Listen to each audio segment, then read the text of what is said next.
جو شخص دوسروں کی خوشی میں شامل ہوتا ہے، اللہ اس کی خوشی میں دنیا بھر کے لوگوں کو شامل کرتا ہے۔ اپنے دل کی بات کسی سے بھی نہ کہو، لوگ تمہارا دل دکھانے کے لیے تمہاری بات استعمال کرتے ہیں۔ دنیا کا سب سے خوبصورت پودا محبت کا ہوتا ہے، جو زمین میں نہیں بلکہ دلوں میں اگتا ہے۔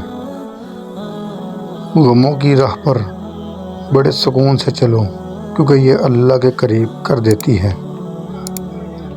جو اللہ کے دیے گئے رزق کو کافی سمجھے، وہ زندگی میں کبھی کسی کا محتاج نہیں ہوتا۔ تم جنت نہ مانگو، بلکہ تم دنیا میں ایسے کام کرو کہ جنت تم کو مانگے۔ یہ نہ سوچو کہ اللہ تعالیٰ تمہاری دعا قبول نہیں کرتا، یہ شکر کرو کہ تمہارے گناہوں کی سزا فوراً نہیں دیتا۔ توبہ کا خیال خوش بختی کی علامت ہے، کیونکہ جو اپنے گناہوں کو گناہ نہ سمجھے وہ بدقسمت ہے۔ جس سے اس کے والدین راضی نہیں، اس سے اللہ تعالیٰ بھی راضی نہیں۔ کوئی تمہارا دل دکھائے تو ناراض مت ہونا، کیونکہ قدرت کا قانون ہے، جس درخت کا پھل زیادہ میٹھا ہوتا ہے، لوگ پتھر بھی اسی کو مارتے ہیں۔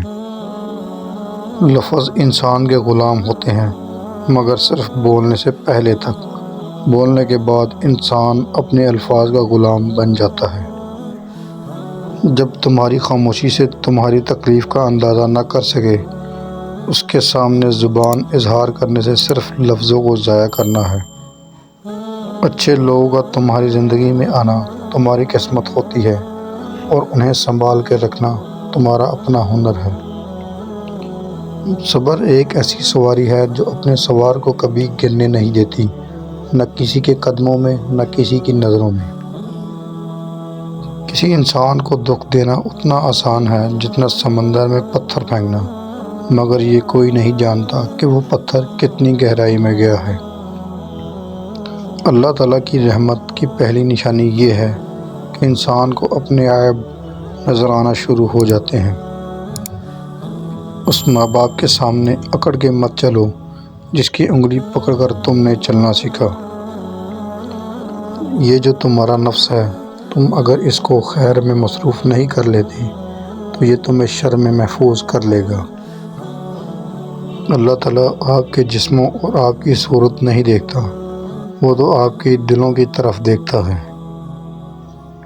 علم اپنے رب کو سمجھنے کا نام ہے، باقی سب تو رزق کمانے کا فن ہے۔